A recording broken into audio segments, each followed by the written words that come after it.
Bonjour à tous, c'est Jules But pour plaisirdegeek.fr. Aujourd'hui, une petite présentation rapide d'iPhoto pour iOS. Alors, suite à l'Apple Event de mercredi, je pensais que iPhoto ne serait disponible que pour iPad 3, et pas du tout, puisque vous voyez ici que dans mes applications, iPhoto a été téléchargé sur iPhone sous iOS 5, donc directement sur l'App Store à 3,99 €.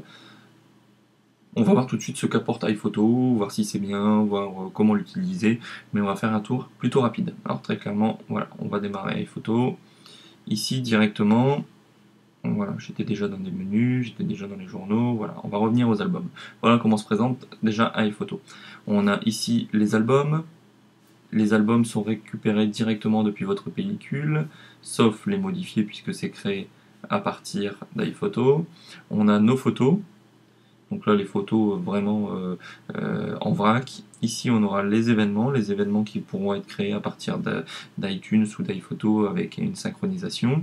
On aura les journaux qui ont été créés, donc les journaux que vous créez depuis l'application, et les réglages. Dans les réglages, on peut modifier les journaux, on peut faire une transmission sans fil à d'autres appareils, donc l'activer, inclure le lieu s'il est disponible, rechercher le lieu pour avoir les informations sur les cartes et la météo, activer les effets sonores et recopier la vidéo sur la TV, ce que je suis en train de faire, sauf que ce n'est pas une TV bien sûr.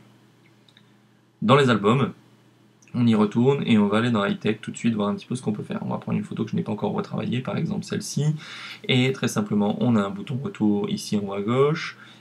L'icône avec la mosaïque va nous permettre d'afficher ou non nos photos sur le bas.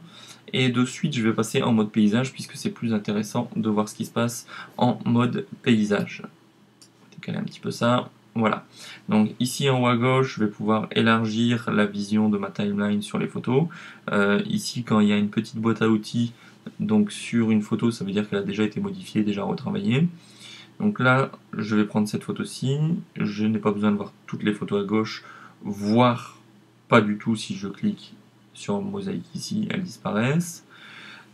Je vais pouvoir choisir de suite de la partager par courrier, sur un journal, transmettre par Wi-Fi ou par Bluetooth sur d'autres appareils, l'imprimer sur une imprimante compatible, faire un diaporama, l'envoyer sur Facebook, Twitter, Flickr, sur iTunes ou l'enregistrer dans ma pellicule. Pour le moment, on va d'abord un petit peu la modifier.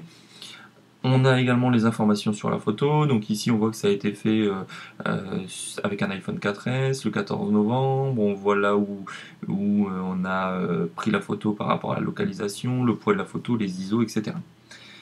On peut également mettre des notes, ajouter des notes, je ne vais pas aller sur les plans puisque sinon vous aurez encore plus d'infos sur mon adresse. Au niveau de la dernière icône ici qui est un petit peu grisée, pas blanche du tout, c'est l'icône qui va nous permettre, si on appuie dessus, de visualiser la photo de départ, contrairement à tous les réglages qu'on a fait. Ici, on a le bouton qui va nous permettre d'accéder à tous les réglages, et là, on a déjà 6 icônes très rapides d'utilisation. La première, on va l'utiliser tout de suite, l'amélioration automatique, on la connaît depuis la mise à jour iOS 5.0, mais ici, elle est dans iPhoto, voilà, il a amélioré les contrastes, les couleurs, le piqué de la photo, etc.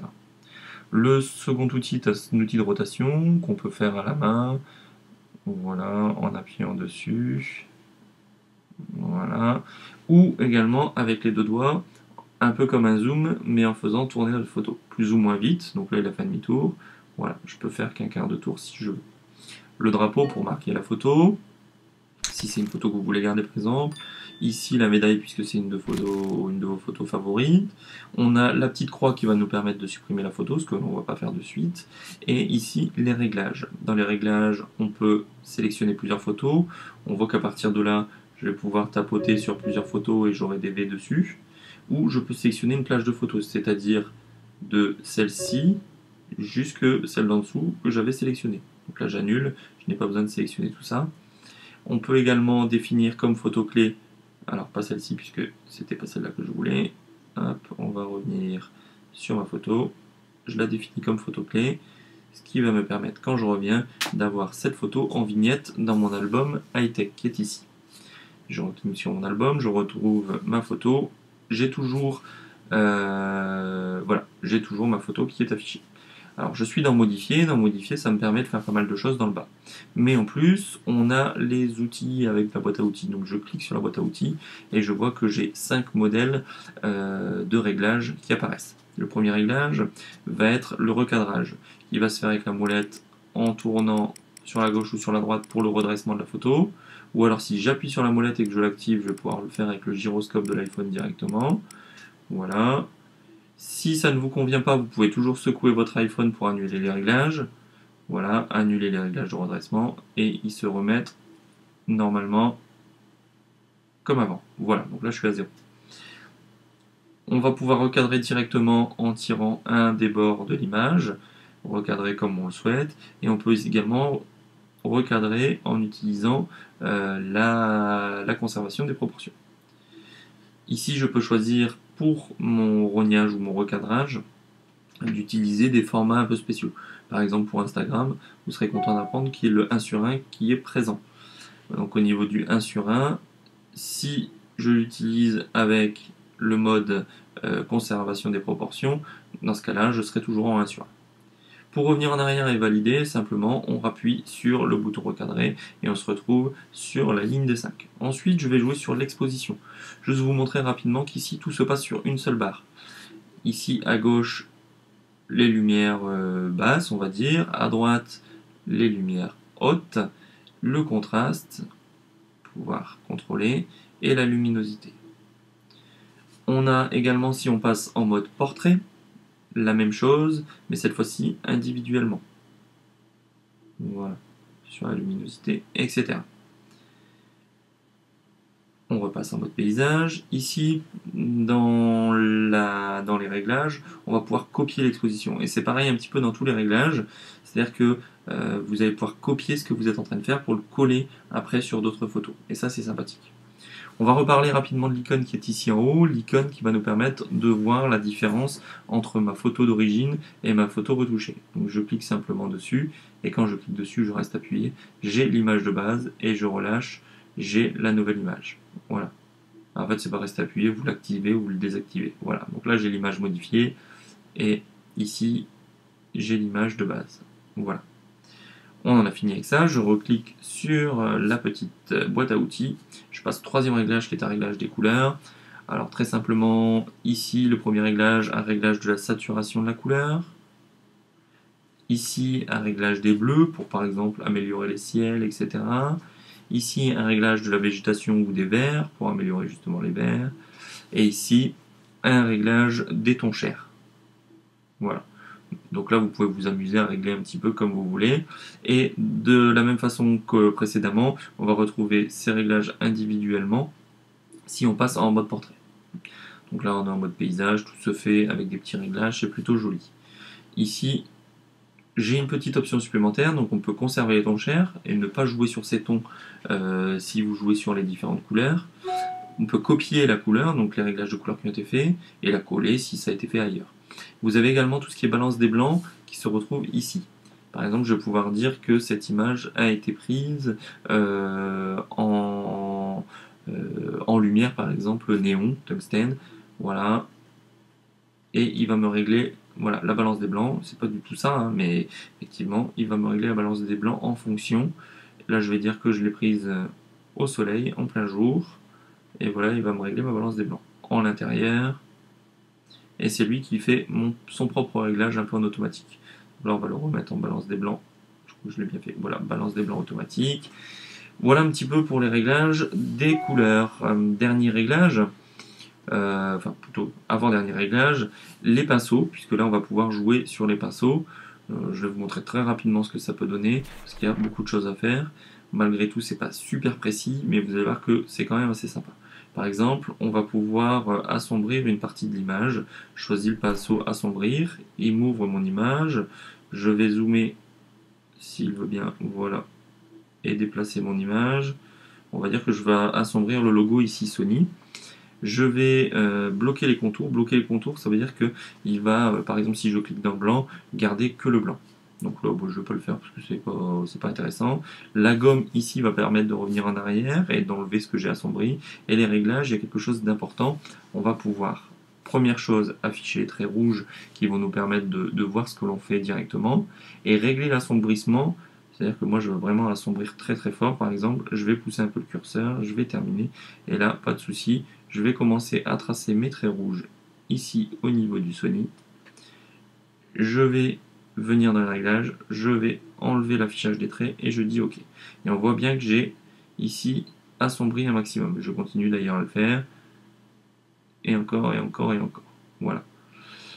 Donc là, j'ai assombri une partie de mon image, bien sûr en conservant quand même un maximum de couleurs. Ça marchera pareil, alors là je vais prendre la gomme, je vais revenir en arrière, vous voyez que je peux tout supprimer, donc c'est quand même pas super précis, mais on peut quand même déjà bien s'amuser sur son iPhone. Toutes les brosses, donc si vous cliquez sur les brosses, il y en a 8, toutes les brosses ont leurs petits effets et vont permettre d'utiliser, d'être utilisées sur des images de différents types, les yeux rouges, réparer une photo qui est abîmée ou sur lequel il y a une petite tache, éclaircir, etc. On va revenir avant les pinceaux et on va revenir au réglage qu'on veut voir, le dernier, le réglage des effets. Toujours en mode paysage, si je passe en mode portrait, voilà. Alors les effets se retrouvent dans le bas et seront ouverts sur le côté. Si je passe en mode paysage, cette fois-ci les effets sont ouverts complètement sur mon image. On va prendre un effet au hasard, on va prendre plutôt les noirs et blancs pour vous montrer. Donc voilà, les noirs et blancs, on va déjà prendre un effet et voir un petit peu ce qu'on peut faire. Je vais prendre les différents effets en slidant avec mon doigt, on le voit ici dans le bas, sur les différents effets. On peut tout de suite voir un aperçu de ce qui se passe.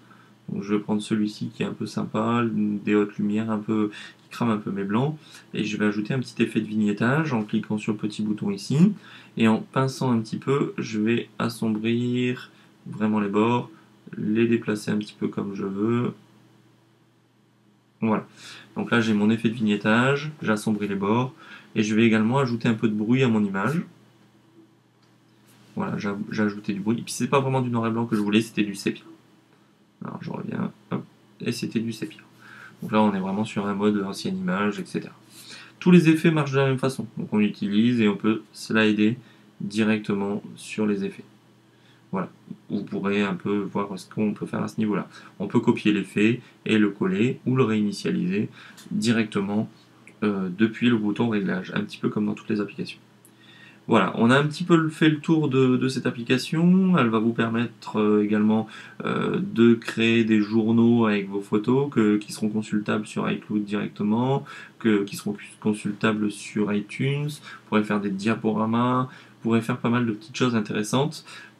Pour autant, à 3,99€ sur l'App Store, je trouve qu'elle est jolie, elle marche bien, elle est un peu fouillie. Et il faut dire que je pense qu'elle arrive un peu tard par rapport à d'autres applications qui sont aujourd'hui sur le marché et à des prix beaucoup plus compétitifs, style Caméra Plus. On va aller voir de suite ce que j'utilise. Voilà, alors dans les photos, voilà les différents logiciels. Alors Halfton pour faire un peu un style dessin BD, Snapseed qui marche super bien, on a Camera Plus, on a également PE Studio qui marche très très bien. Donc elle arrive pour moi un petit peu tard dans les applications photo, ce qui est un peu dommage, mais malgré tout c'est un bel effort d'Apple. Voilà un petit peu pour le tour d'iPhoto sur iOS 5.1. Je vous dis à très bientôt. C'était Jules But pour plaisirdegeek.fr. Bye bye.